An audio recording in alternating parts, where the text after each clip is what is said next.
Muito boa tarde. Começa Sim, Não ou Talvez, programa semanal na Diana FM, com um painel de comentadores constituído por Luís Pardal, Francisco Brito e Patrícia Machado. Esta semana não contamos com a presença da Patrícia. Dou as boas-vindas ao Luís e ao Francisco. Muito boa tarde. Obrigado mais uma vez pela vossa disponibilidade. E avançamos já para o primeiro tema da nossa ordem de trabalhos. Vamos falar sobre o estado em que se encontra a Anta Grande do Zambujeiro, um monumento, um monumento megalítico que está classificado precisamente como monumento nacional, localizado perto de Évora e que há vários anos, se encontra numa situação muito complicada de degradação e agora a Câmara de Évora inaugurou uma exposição sobre a descoberta deste monumento e de outro, também bastante importante, o Cromlech dos Almendros, e o Presidente da Câmara fez um alerta para o poder político, penso que se estava a dirigir ao Governo, e, portanto, um alerta para o poder político ter mais atenção ao estado em que se encontra Anta Grande do Zambujeiro. É este o primeiro tema do nosso programa e eu começava pelo Luís Pardal. Muito boa tarde, Luís. Olá, viva, boa tarde. Relativamente a este tema, ele não é nenhuma novidade, infelizmente.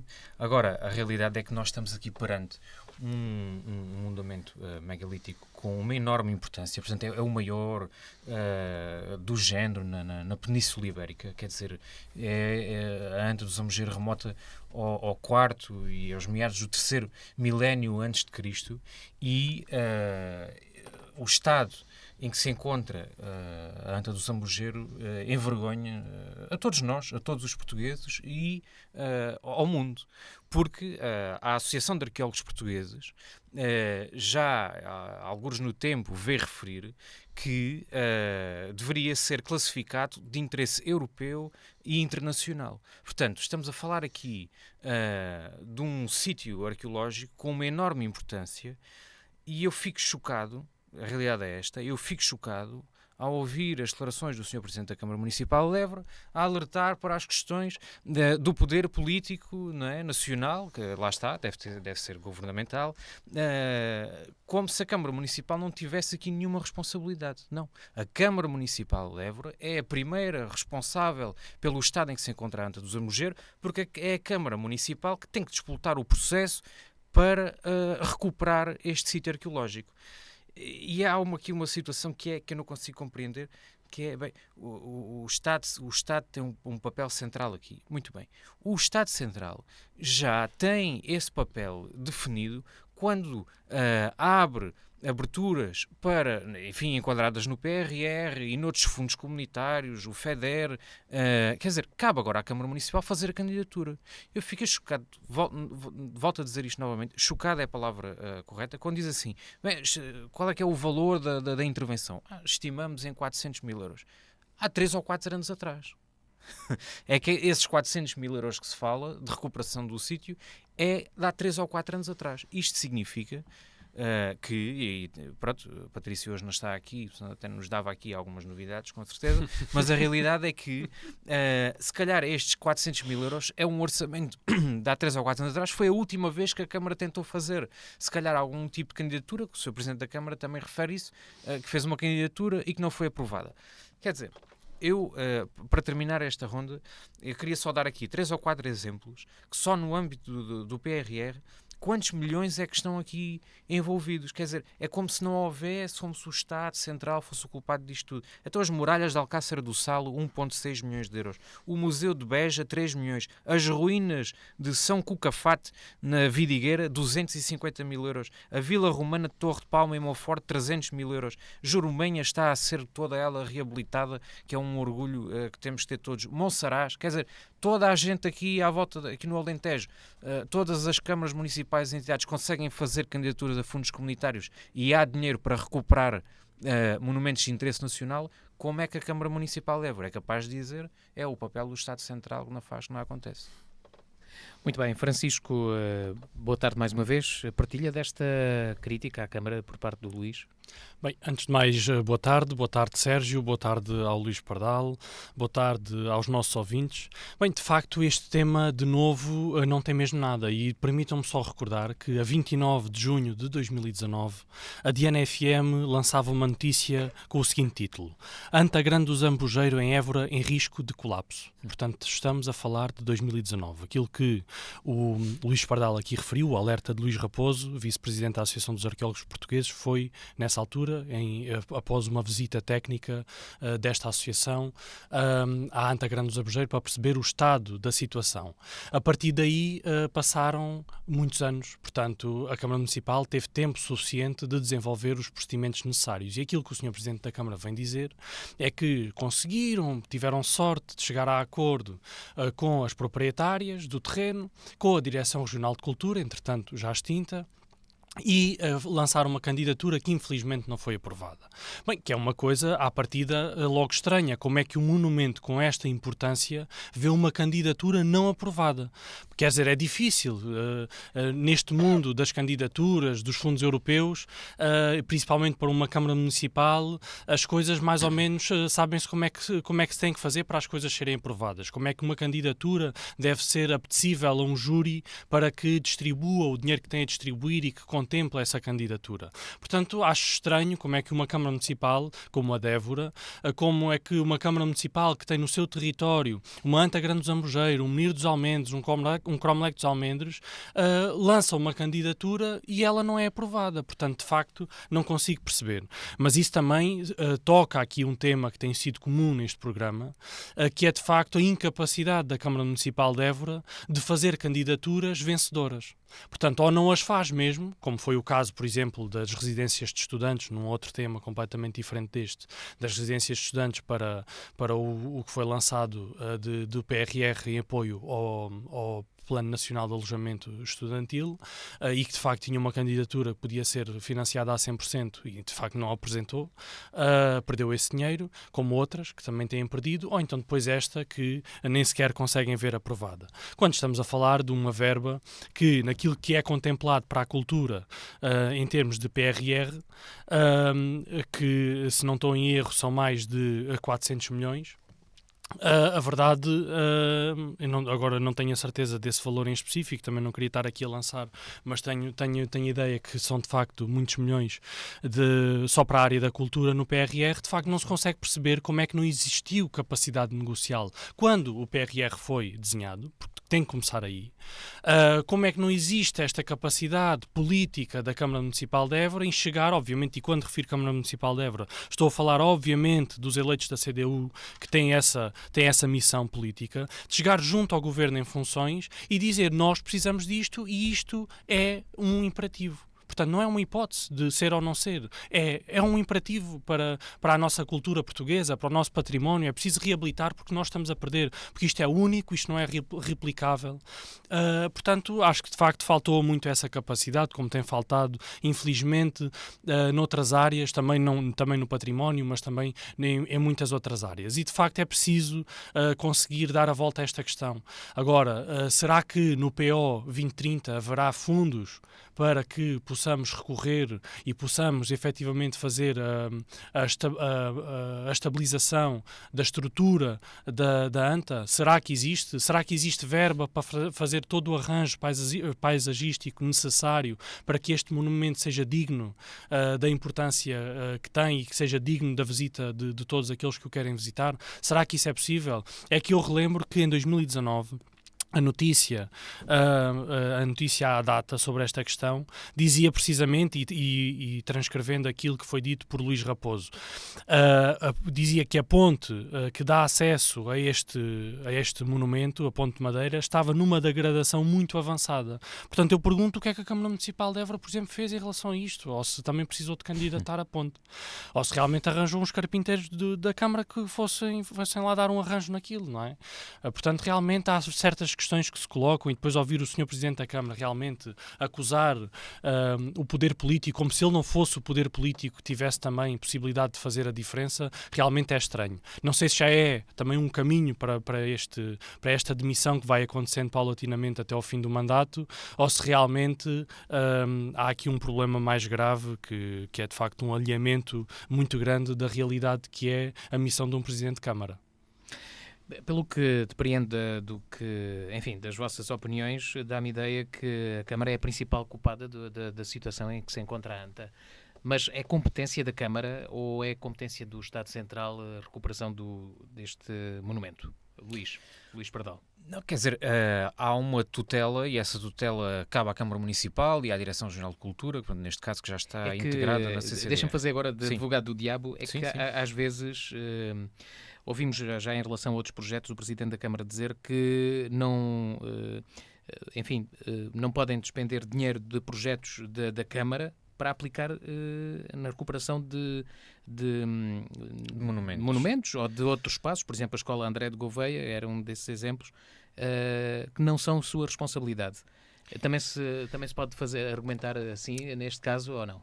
Quer dizer, isto é um modo, é uma praxis, é uma forma de fazer política deste Executivo Municipal e até, digamos que a CDU tem esta perspectiva muito, portanto, de levar tudo é Estado Central, portanto, mesmo aquilo que está na lei e que é claro que cabe às instituições, há sempre essa tendência da desculpabilização, portanto, isso é uma forma de fazer política e que depois o estado avançado de degradação dos monumentos, dos sítios, dos edifícios, das estradas, dos caminhos, portanto é tudo o Estado Central. E depois essa degradação, há um trabalho de comunicação política muito grande por parte da CDU que leva depois a alimentar aquilo que é a sua estabilidade na gestão. Mas isso às vezes corre mal e os eburenses estão saturados disso. A realidade é que os eburenses estão saturados disso. Eu dou o exemplo, e falei há bocadinho aqui de Jurumenha. Jurumenha, estamos a falar de um apoio do FEDER na ordem dos 4 milhões de euros, não é? Mas que a Câmara Municipal também teve que investir uma cota parte. É um apoio a 75%. Ora, mas isto não foi desculpa para a Câmara Municipal colocar algum dinheiro, porque a Câmara Municipal tem interesse que aquilo seja reabilitado, porque sabe que isso vai trazer uma alavancagem ao seu território. Ora, se a Câmara Municipal leva numa situação hipotética de 400 mil euros, que não são, que já deverão ser mais, porque como disse há pouco, foram há 3 ou 4 anos atrás, mas que sejam 600 mil euros.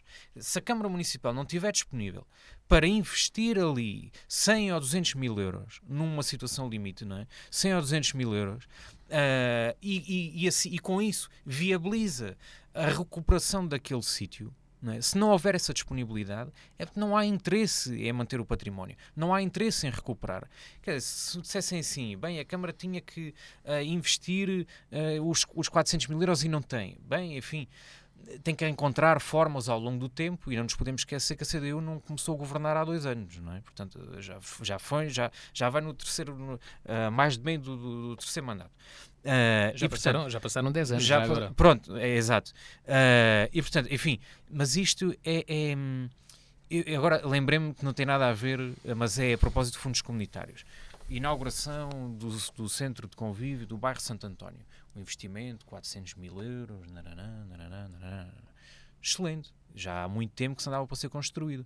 Mas a Câmara Municipal gastou 95 mil euros. Gastou 95 mil euros. E agora esta população tem ali um património incrível para poder desfrutar. Pronto. Mas, enfim, só que a ANTA não dá votos. Eu percebo, não é? A ANTA não dá votos. Aqueles que passaram lá os séculos de história já não votam e os que lá vão, muito provavelmente, são poucos os de Évora.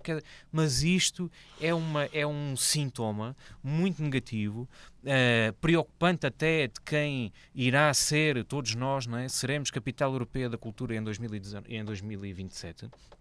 E é muito preocupante esta degradação. E para além da questão turística, há uma questão científica, de educação. Nós temos uma universidade que tem um curso de arquitetura, também tem interesse, em certa medida, arquitetura paisagista, mas queria dizer arqueologia, história, geografia, ordenamento do território. Quer dizer, temos aqui a própria biologia também. Quer dizer, temos aqui uma série de disciplinas que têm muito interesse em poder estudar e fazer trabalho e que se pode complementar, digamos, aquilo que é o espólio, não é? Do que é este monumento. E isso não acontece, porquê? Porque, quer dizer, está em risco de queda.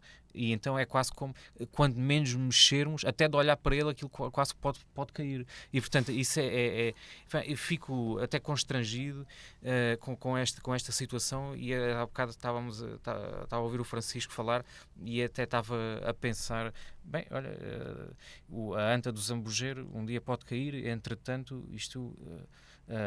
do outro lado o pinheiro continua se calhar a crescer ainda, não sei, continua a crescer. Pronto, portanto, enfim, só de facto esta força biológica do que já está implantado é que cresce. As ervas crescem, as árvores crescem em muralhas e de facto nada cresce, o homem aqui neste caso pouco ou nada faz. Francisco. Bem, a questão aqui é que parece que a cultura sempre foi uma bandeira da CDU e aquilo que nós vemos neste momento é que é uma bandeira sem mastro. Portanto, aquilo que acontece é que a CDU olha para um pequeno setor, uma pequena franja da cultura e esquece completamente o património. E, de facto, isto não pode acontecer. Não pode acontecer por questões políticas, não pode acontecer por questões partidárias. De facto, o património tem que estar acima disso tudo. O património chegou até nós, portanto, é a nossa herança cultural, portanto a CDU não teve, ou os eleitos da CDU não tiveram que fazer nada para que a ANTA existisse, simplesmente têm que a manter. E isto na defesa, obviamente, claro que é preciso haver investimento, se houver investimento do Estado, tanto melhor. Esse investimento para ser conseguido é de facto preciso que exista um poder político local que consiga chegar ao poder nacional. As coisas não se conseguem por si só, quer dizer, não vamos ter um ministro ou uma ministra da Cultura que de repente lembra-se um dia e com toda a gente a pedir-lhe fundos, e sabemos nós como é que a cultura de facto tem problemas para ser financiada, não é nesse quadro de situação que a ministra se vai lembrar, não vou ouvir estas pessoas que me estão aqui a expor situações, eu vou investir na Anta Grande do Zambujeiro, por acaso ninguém me falou dela, mas vamos lá investir uns milhares de euros. Isso não acontece, nós sabemos que isso não acontece, portanto, por isso é que há aqui uma clara responsabilização da Câmara Municipal de Évora neste sentido, porque de facto é preciso que exista esta força política, é de facto preciso chegar ao governo e, enfim, isto não aconteceu com o último governo, o Partido Comunista não conseguiu criar essa geringonça. Vamos ver agora como é que será neste ano e meio de mandato que ainda resta à CDU em termos locais e ver como é que realmente vão falar com o governo que entrou ontem em funções.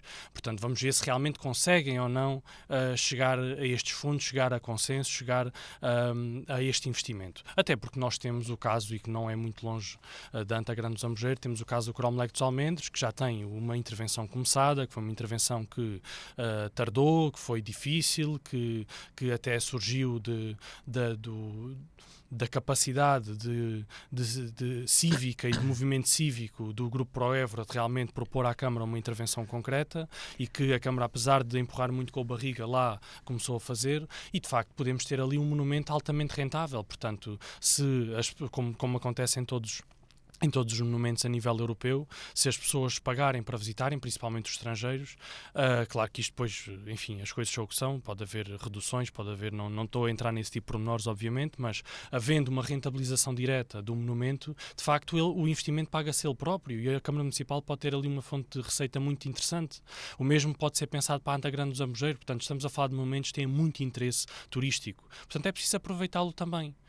Eu acho que isso é fundamental e é pena que o executivo da CDU não tenha esta visão, não pense nisto, não olhe para o património também não só do ponto de vista da conservação e de fazer com que ele possa transitar estas gerações para o futuro, mas também dá-lo a conhecer da melhor forma, portanto poder ter alguma receita dele para poder ter um investimento direto e esse retorno.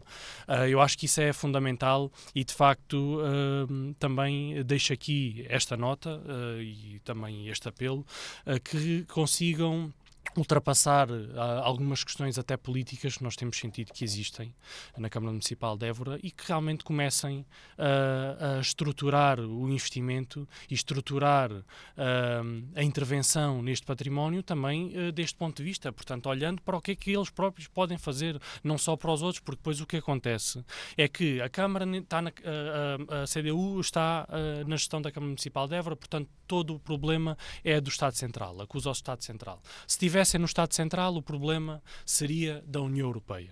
Se estivessem à frente da União Europeia, o problema seria dos Estados Unidos. E, de facto, isto não, assim não resulta. Isto não resulta porque é, de facto, preciso encarar e vestir a camisola. Porque se estão numa posição é de facto para fazer tudo o que têm ao seu alcance para cumprir a missão. E de facto representar o município, representar o concelho é a primeira missão. Portanto, isso tem que acontecer. E isso é aquilo que acontece nas autarquias, independentemente das câmaras municipais ou das juntas de freguesia, que muitas vezes extravasam as suas competências para conseguir servir a população. E em muitos casos, quer dizer, não é uma questão de se dá votos ou não dá votos, simplesmente é preciso resolver os problemas às pessoas, é para isso que os autarcas são eleitos, é para resolver os problemas das pessoas. Muito bem, penso que é um assunto arrumado, pelo menos para já, até uma próxima oportunidade que surja. Pois, era bom que fosse. Novos alertas. Vamos agora falar sobre o novo governo. Já é conhecida a composição do 24º Governo Constitucional, liderado por Luís Montenegro, um governo de minoria, aliás. Esta semana, na última semana, tem acontecido o episódio na Assembleia da República, com a eleição do Presidente do Parlamento. Luís Pardal, quer começar por onde esta análise? Quer analisar a composição do governo? Eu diria, portanto, eu trouxe este tema aqui porque acho que exatamente, é o tema do Luís Pardal. Sim, É a falta de rotina de conduzir o programa. Eu trouxe este tema aqui porque, portanto, na terça-feira foi um dia, portanto, importante e que marca a transição de governos, portanto, foi de facto aqui o último dia do governo cessante, e eu acho que é importante, e na minha primeira volta aquilo que irei fazer é uma reflexão sobre aquilo que, enfim, o estado em que encontramos o país, porque acho que é importante, porque acho que temos que ter memória para o bem e para o mal da governação anterior e começava também por dar umas palavras de agradecimento, particularmente a António Costa, que foi o nosso primeiro-ministro nos últimos anos e que muito deu ao país e que lutou contra 4 grandes crises, enfim, desde da inflação à guerra na Ucrânia, portanto, à Covid, ao combate aos incêndios, com o fatídico ano de salvo erro 2017, enfim, os grandes incêndios que tiveram um grande impacto e que muita gente faleceu, e que desde aí a estratégia de combate aos incêndios conseguiu-se reduzir significativamente, muito significativamente, os hectares ardidos nos anos sucessivos, e de facto aquela instabilidade política que encontrou no princípio da governação. E portanto começava por destacar estes 4 aspectos. Depois é importante termos a consciência de que nem tudo está bem, não é? Portanto, não tenhamos ilusões. Há questões, como na área da saúde, que há grandes desafios, que as pessoas sentem problemas. A questão da habitação é outro problema que não se resolve de um ano para o outro e que terá consequências, e irão-se sentir as consequências dessas medidas, sobretudo daqui a 2, 3 anos, na área da habitação, e outros problemas depois mais sectoriais, como é o caso dos professores, que é um problema que já tem vários anos, que não se pode comparar, por exemplo, a outras classes profissionais, como a PSP ou a GNR, mas que já tem bastantes anos, neste caso, da educação. E depois, o terceiro aspecto que eu queria aqui frisar são alguns dados para nós retermos para a memória futura, como estava a dizer há pouco. Porque se o Partido Socialista tinha aquela fama de ter contas despesistas, não é? Portanto, o PS era um governo despesista, nós passámos para um saldo orçamental na ordem dos 1,2% e a dívida pública baixou significativamente. Portanto, essa ideia foi aquilo que desmontou também o PSD ao longo destes anos, foi estas contas certas e que muito faz confusão, e agora, curiosamente, até Luís Montenegro já vem dizer até que, bem, esta questão do superávit, isso não será importante. Depois, desde 2015, nós tivemos um crescimento superior em toda a zona euro, comparativamente com a zona euro, 7%. Portanto, isso é muito significativo. Desde 2015 até aos dias de hoje, o salário mínimo cresceu 62%. 62% e o salário médio quase 28%. As pensões cresceram uma média anual de 23%. Hoje em dia temos manuais escolares gratuitos. Temos uma redução de propinas em 2014, eram de 1.037 euros, hoje são de 600 e poucos euros.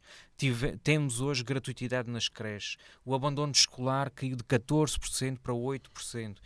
O investimento privado passou de 18 mil milhões para 32 mil milhões. Portanto, é 34 mil milhões. Portanto, é muito significativo. Nós tivemos a capacidade, no quadro 2020, de executar a 100%, o que é muito significativo e que é uma demonstração daquilo que, portanto, do compromisso da gestão dos fundos comunitários. Nós temos atualmente 79% do PRR com projetos executados ou em execução. E não nos podemos esquecer deste compromisso que é o aumento de salários.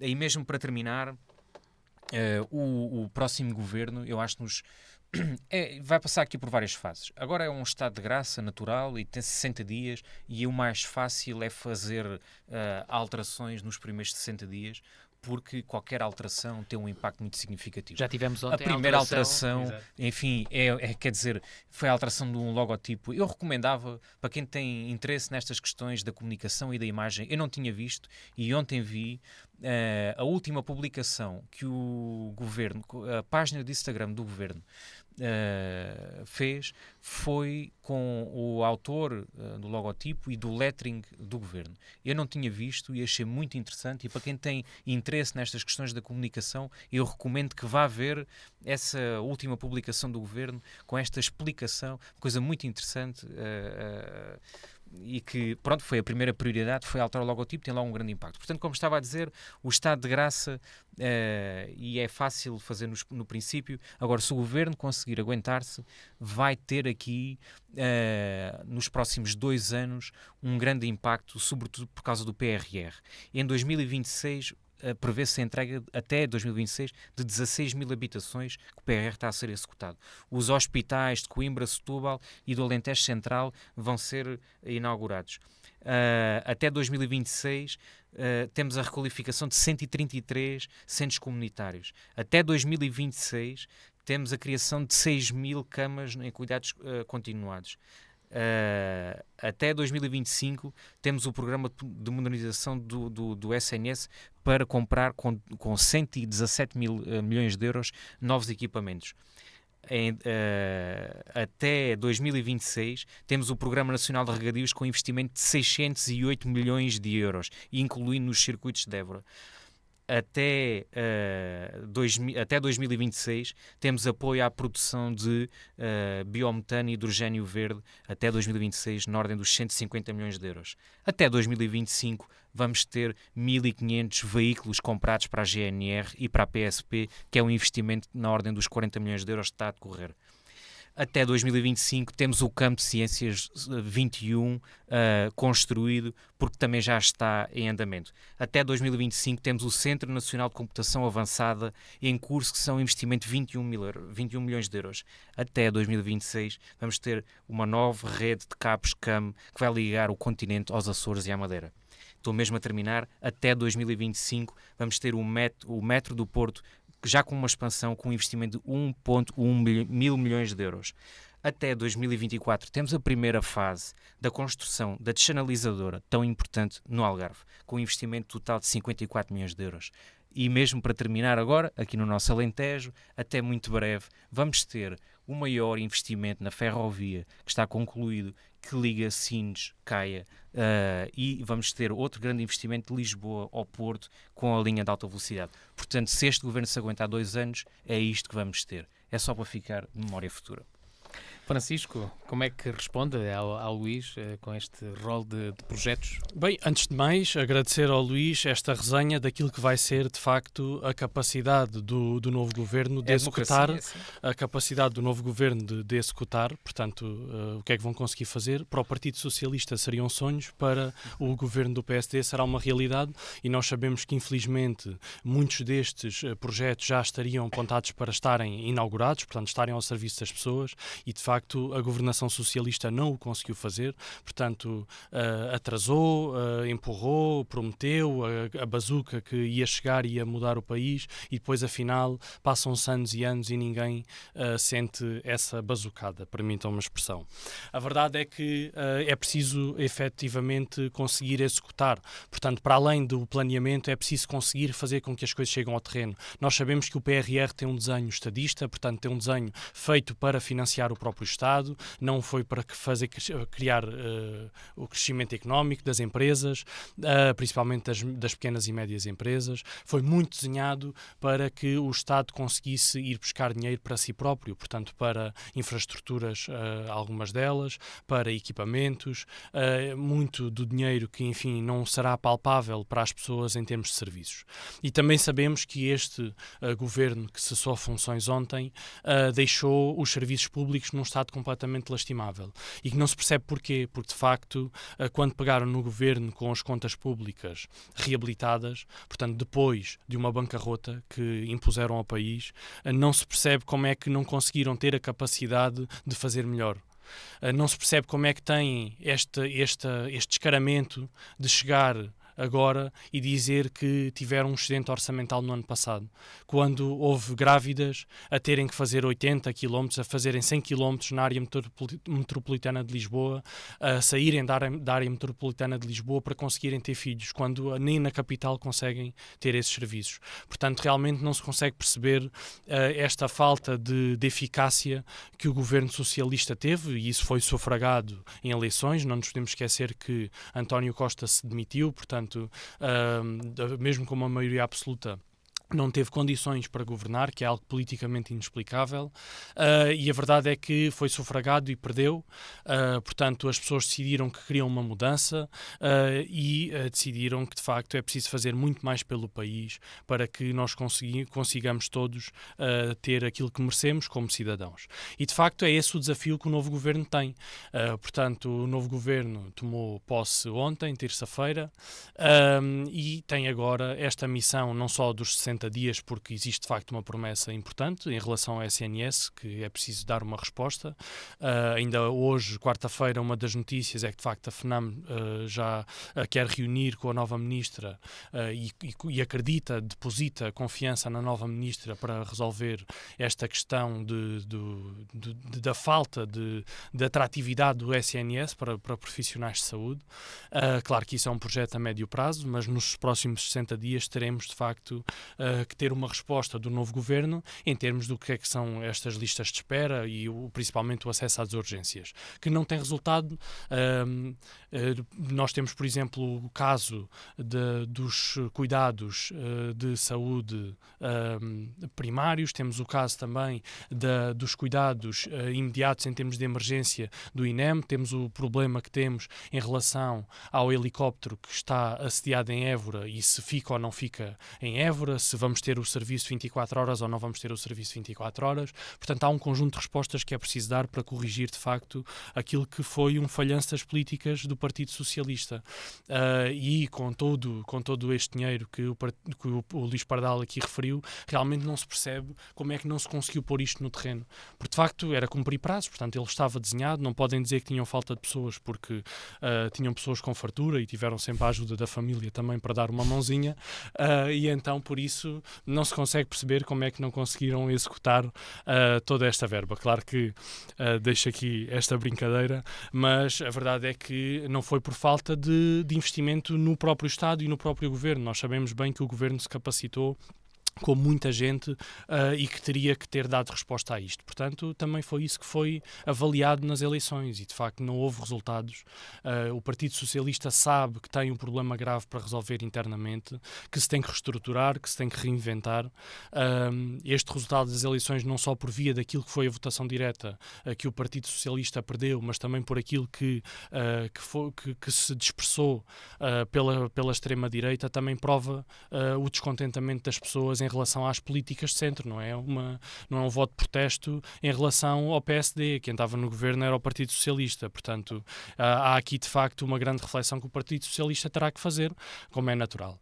Agora, a verdade é que temos um novo governo e temos aqui também a esperança de haver a maior parte destes problemas resolvidos, não só no curto prazo e nos 60 dias, mas também aí será avaliada a responsabilidade do Partido Socialista. Portanto, no meio desta reestruturação que terão de fazer, terão também de olhar para a política de forma responsável, não se podem agora demitir do papel que têm de oposição. Ainda ontem o Primeiro-Ministro, já em funções, Luís Montenegro, disse, e bem, o Partido Socialista terá que escolher.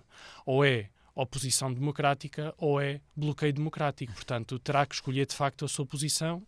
Naturalmente que o Governo com isto não está a dizer que não vai dialogar. O Governo tem a obrigação de dialogar. Portanto, no contexto atual, é óbvio que terá que dialogar com todos, claro que mantendo as linhas vermelhas que já inscreveu e mantendo sempre o não é não, como é óbvio. Mas isso não quer dizer que não fale com as pessoas. Não é? O não é não é referente objetivamente a acordos que não serão estabelecidos. Isso não quer dizer que as pessoas não sejam ouvidas, que não vivamos em democracia e que os partidos não tenham voz, independentemente se são de extrema-esquerda ou de extrema-direita, não possam falar. Depois, as soluções, aí nós já sabemos que serão sempre soluções de centro e soluções moderadas, porque é de facto isso que o país precisa e também isso que o país mostrou nestas eleições. Portanto, o Partido Socialista aqui também tem uma grande responsabilidade daquilo que serão os próximos anos de governação e principalmente para que o governo que iniciou agora funções consiga chegar ao fim da sua legislatura, porque isso também, e o Partido Socialista sabe isso, ou pelo menos algumas pessoas no Partido Socialista sabem, que isso também será positivo para o Partido Socialista.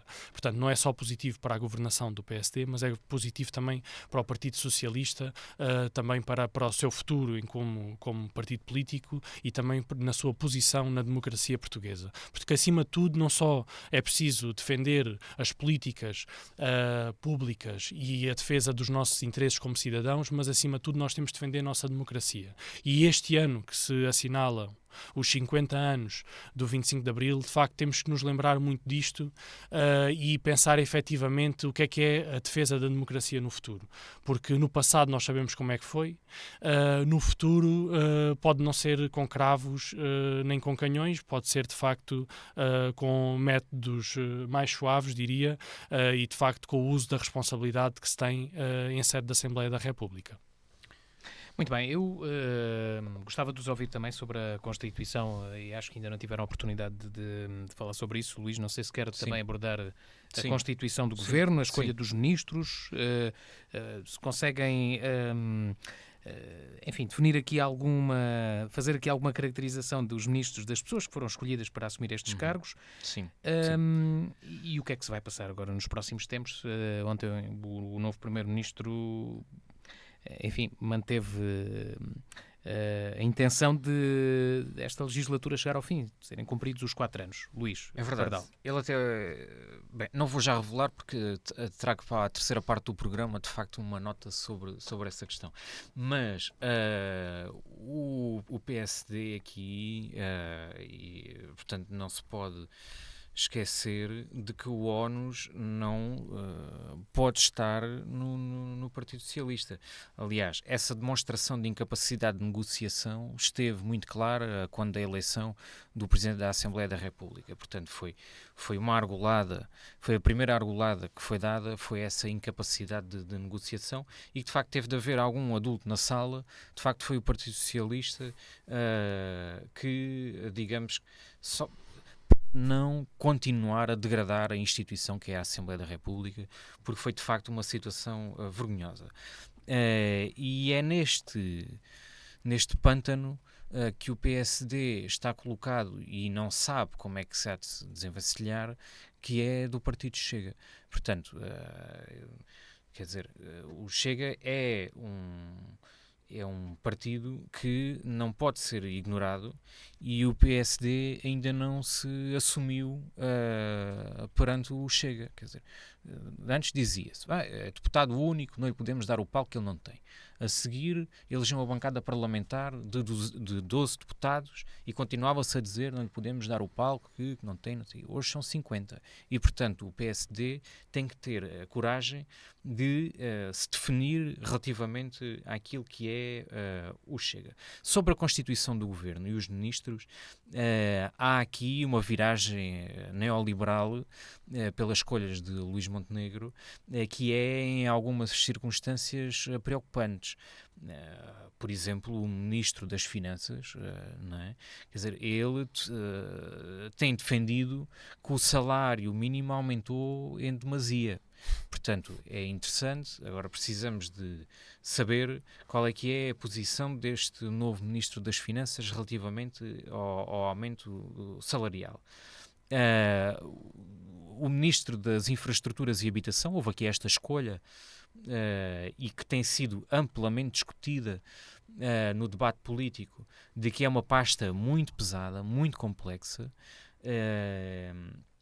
e de facto, quer dizer, se é para passar a ideia de que é um governo mais enxuto, quer dizer, isso não aconteceu, não é?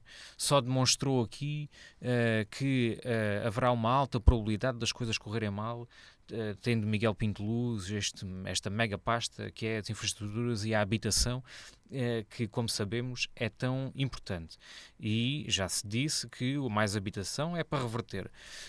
O próprio Miguel Pinto Luz é alguém que não tem nenhum obstáculo àquilo, ou não colocava, pode mudar de ideias, e é legítimo que mude de ideias, aos vistos gold. Ainda a semana passada saiu uma evidência clara do impacto dos vistos gold naquilo que é o aumento do preço da habitação. E, portanto, estamos aqui com uma série de problemas. Depois, Margarida Balseiro Lopes, que é Ministra da Juventude e da Modernização. Eu sou jovem, ainda me considero um jovem, mas ainda não estou convencido. Ontem o Sr. Primeiro-Ministro falou pela primeira vez, não é, sobre aquilo que se entende, não é, deste Ministério. Eu ainda não estou convencido, porque, enfim, falar umas generalidades sobre a importância dos jovens, muito obrigado, senti-me muito valorizado, mas ainda não consegui compreender o que é isto de uma Ministra da Juventude. E sobre a modernização, eu faria, se eu tivesse essa possibilidade, faria um estudo sobre a identidade visual, não é, do governo, aquela que foi revertida logo ainda ontem, junto da classe educativa, não é? Portanto, da educação, professores e alunos de artes na área do design. Eu consultava esta comunidade e perguntava qual é que é o logotipo mais moderno, porque agora temos uma Ministra da Modernização. Importava esclarecer, do ponto de vista da comunicação, se este passo foi o primeiro passo para a modernização ou se foi um passo atrás. Faria só essa experiência. Depois, outra ministra que tem tudo para correr bem é a Rita Giudice. Portanto, é uma pessoa com uma grande experiência, é uma advogada que tem uma grande experiência no ramo imobiliário, no escritório do pai, Luís Miguel Giudice. Portanto, durante os últimos 25 anos. Portanto, enfim, é uma escolha muito acertada para para a justiça. Entenda-se aqui alguma ironia da minha parte. E para terminar, Paulo Rangel é uma pessoa muito, digamos, carismática dentro do partido, não é? Portanto, é alguém que tem muito trabalho feito no partido, e que seria uma escolha, digamos, natural para integrar um governo. Um eurodeputado que defende que Israel não está a fazer um genocídio em Gaza. Portanto, gostava de saber, gostava de saber agora qual é que é a opinião do Sr. Ministro, se mudou ou não mudou. Até os Estados Unidos mudaram de opinião, por isso. Pronto, porque as coisas também escalaram, mas gostava de saber qual é que é a opinião e com certeza que vamos ouvir falar sobre isso. E para terminar, não me parece acertado, já li,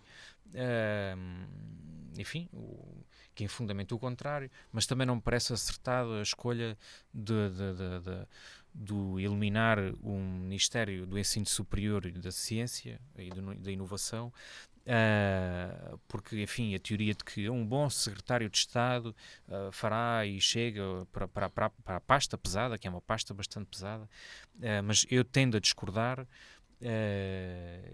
Tivemos logo praticamente todas as associações académicas do país a manifestarem-se contra esta decisão do Luís Montenegro, e portanto pode ser que agora vá à Ministra da Juventude e que resolva esta situação com as associações académicas. Francisco Brito. Ora, é assim, eu acho que é importante aqui também esclarecer o Luís que o crescimento do Partido Chega tem a assinatura de Augusto Santos Silva, portanto Augusto Santos Silva não é do PSD, é do Partido Socialista, portanto foi um dos principais culpados pelo crescimento do Chega. De facto agora... Mas porquê?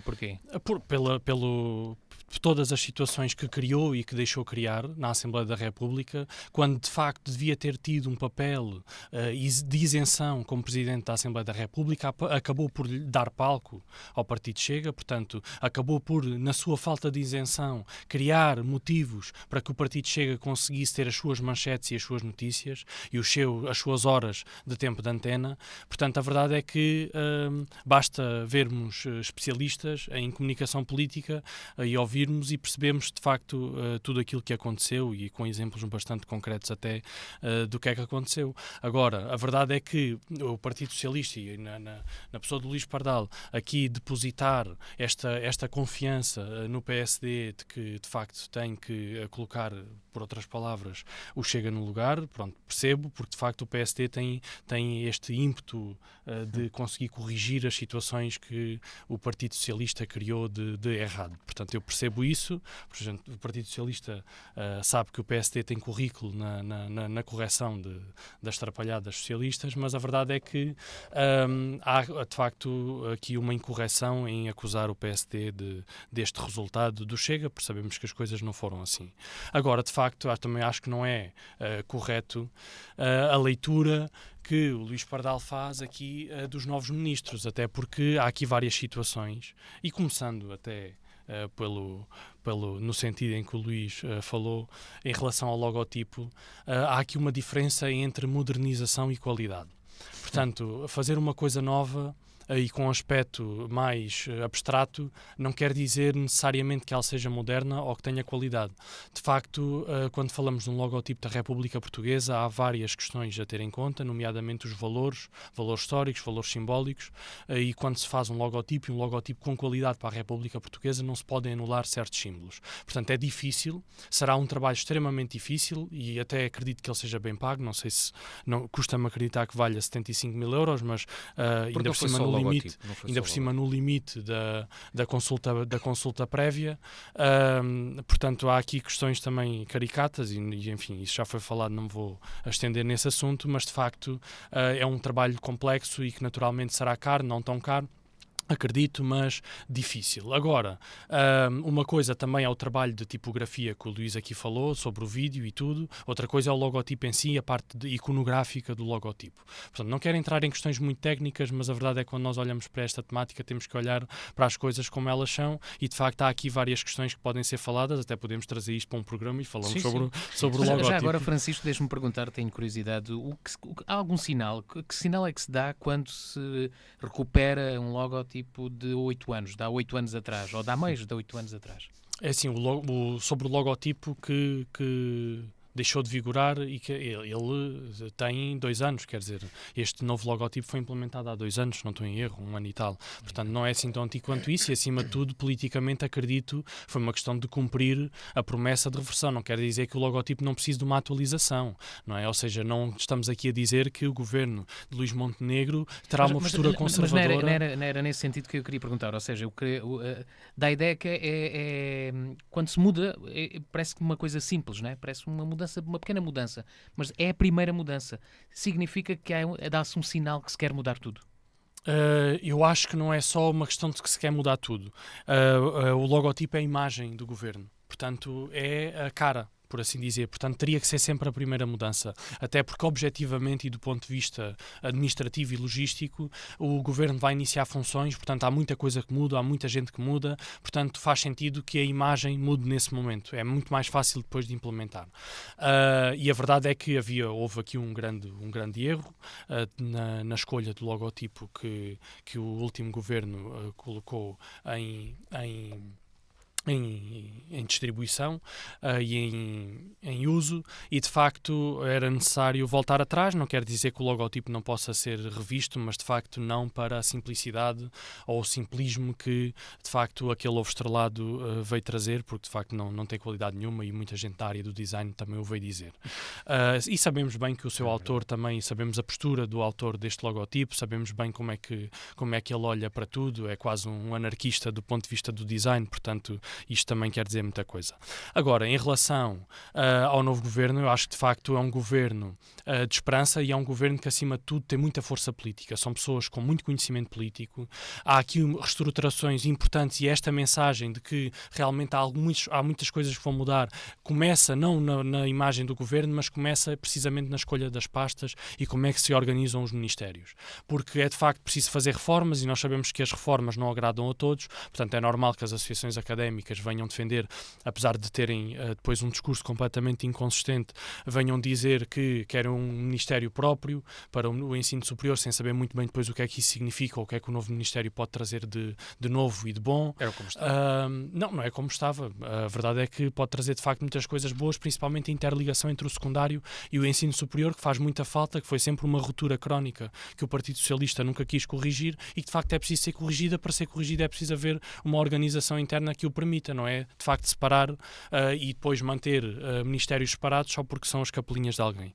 Isso não interessa ao país, portanto é preciso ser reformista e sabemos que ser reformista faz com que nem toda a gente esteja do nosso lado, mas é de facto preciso ter essa capacidade, ainda bem que Luís Montenegro tem, porque também é por isso que muita gente votou nele, e a verdade é que me parece também, de certa forma, incorreto que o Luís Pardal, não só como jovem, mas também com a importância que teve à frente da Associação Académica da Universidade de Évora, veja com desconfiança o Ministério da Juventude e da Modernização, porque como jovem e também como agente político, sabe que é imperativo no nosso país que exista, de facto, políticas dirigidas diretamente aos jovens e dirigidas diretamente à modernização. Porque nós temos uma agência para a modernização, ainda ontem tive a oportunidade de dizer à nova ministra que para mim essa agência é uma total nulidade, porque de facto devia ter modernizado o Estado e até hoje não o conseguiu fazer e já tem muitos anos de trabalho e de facto é preciso reformular essa agência para a modernização do Estado.